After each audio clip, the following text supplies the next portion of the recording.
There is a man sitting in a coffee shop right now, checking his phone every 45 seconds. He is waiting for a text from someone he has reorganized his entire life around. This person has not texted him back in 3 days.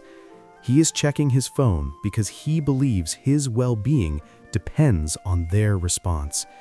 He is suffering, and he does not understand why.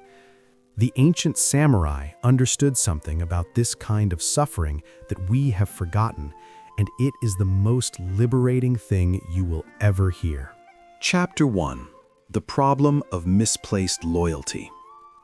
We're taught from childhood that loyalty is a virtue. We are told to be loyal to our friends, our partners, our families, our employers. We build our identities around these relationships. We say things like, "I am a devoted partner," or "I am a loyal friend," or "I am committed to this company." What we do not realize is that we are tying our entire sense of self-worth to things that can betray us, disappoint us, and eventually leave us. The coffee shop man has built his identity around being a good romantic partner. He has made his worth dependent on someone else's availability and affection. When that person does not respond, his sense of self collapses. The samurai lived in a world where betrayal was constant. Warlords turned on their generals. Allies became enemies overnight. Death came without warning. And yet, the samurai developed a psychological architecture that allowed them to remain calm, focused, and unbroken in the face of uncertainty. They did not eliminate loyalty, they redirected it. Instead of offering their loyalty to people and outcomes, they offered it to principles, to honor, to craft, and to duty itself. This shift in where they placed their loyalty changed everything. Consider the story of the 47 Ronin, perhaps the most famous tale in samurai culture. These warriors served a lord who was unjustly executed. After his death, they had no obligation to him. Society had released them from their duty. And yet, they spent years planning revenge, not for themselves, but to restore honor to their master's name. They were not loyal to a person who could reward them. They were loyal to a principle, that honor matters more than comfort, that duty transcends death, that some things are more important than your own survival.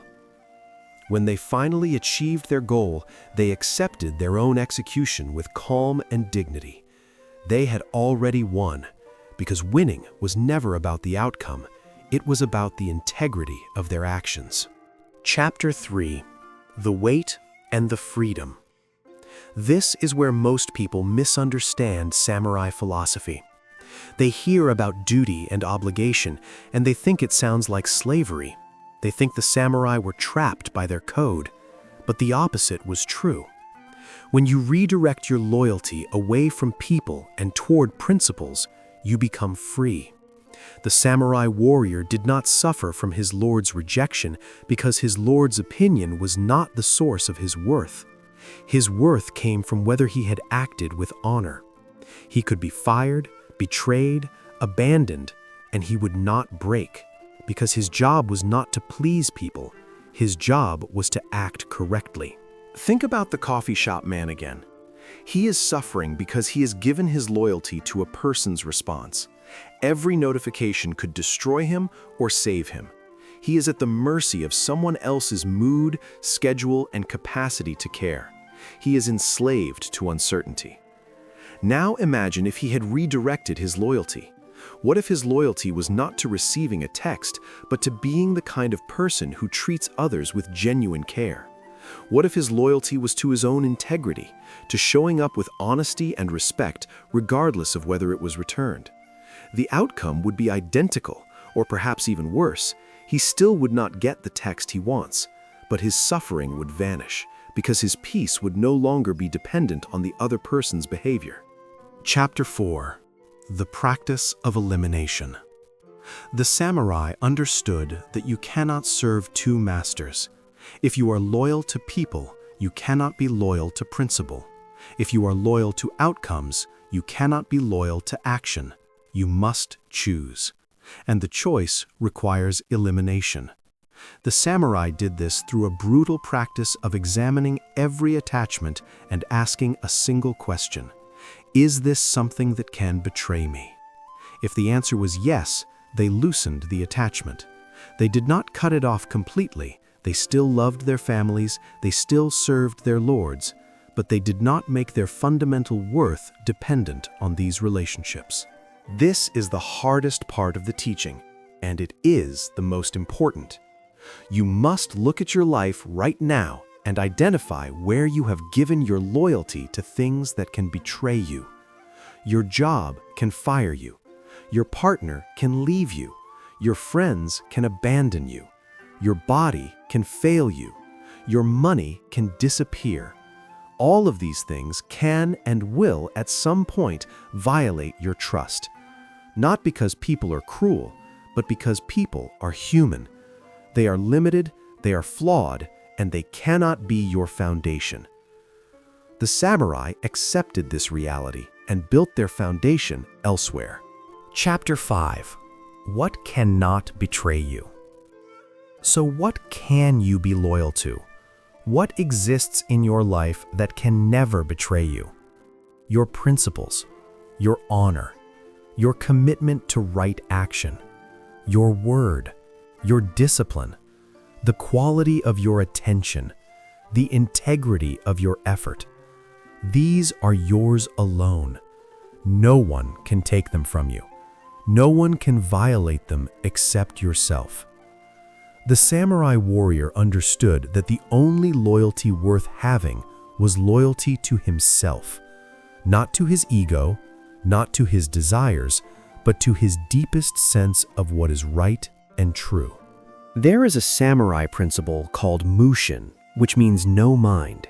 It is the state of action without ego, where you do what needs to be done because it is the right action, not because you expect praise or reward.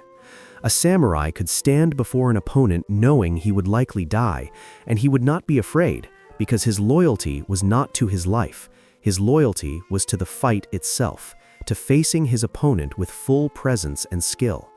He had already surrendered his attachment to the outcome. He had already accepted death, and in that acceptance, he became invincible.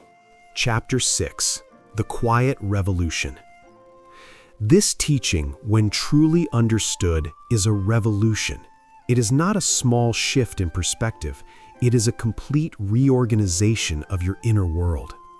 You will begin to notice that the people around you are waiting for permission to live this way. They are exhausted by their own misplaced loyalties. They are tired of making their worth dependent on other people's validation. They are sick of the constant anxiety of wondering if they are being loved enough, appreciated enough, remembered enough. They are drowning in attachments they do not want.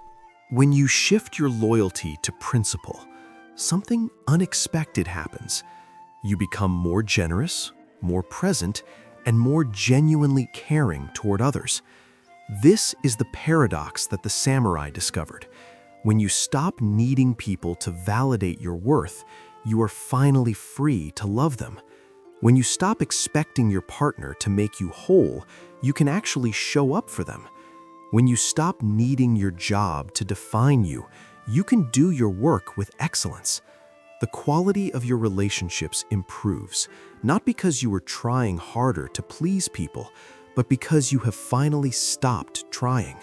You have redirected your loyalty, and in doing so, you have become free. Chapter 7. The Practice. This is not a philosophy to contemplate. This is a practice to live. Every single day, you will face moments of temptation. Someone will not respond to your message. Your boss will not acknowledge your work. Your friend will choose someone else. Your body will fail you in some small way. In these moments, you have a choice. You can allow your loyalty to be violated. You can collapse because the person or thing you depended on has not met your needs. Or you can remember the samurai, and you can redirect your attention. You can ask yourself, did I act with integrity? Did I show up as I promised? Did I give my full effort? These are the only questions that matter. The samurai practiced this daily. They meditated on death. They reflected on their actions. They examined their motivations. They asked themselves whether they were serving ego or principle, whether they were attached to outcomes or committed to right action. This is not morbid. This is freedom. When you have fully accepted that everything external can be taken from you, and that the only thing that remains is your choice about how to act, you become unshakable. Conclusion: the unwavering center. The coffee shop man does not need to change his behavior. He can still send texts, still reach out, still care deeply, but he needs to change what he has made his foundation. His peace cannot depend on the response. His worth cannot depend on being chosen. His identity cannot depend on what others do. His loyalty must shift from the uncertain world of human connection to the certain ground of his own integrity. When that shift happens, something remarkable occurs. He becomes stronger, not weaker. He becomes more capable of genuine connection, not less. He becomes free. The samurai spent centuries refining this wisdom. They faced death, betrayal, and loss. They emerged not bitter, but clear. They understood that the only loyalty worth having was loyalty to what cannot betray you. And in that understanding, they found the peace that no external circumstance could ever touch. That same wisdom is available to you now. The practice begins today. The question is whether you will choose it.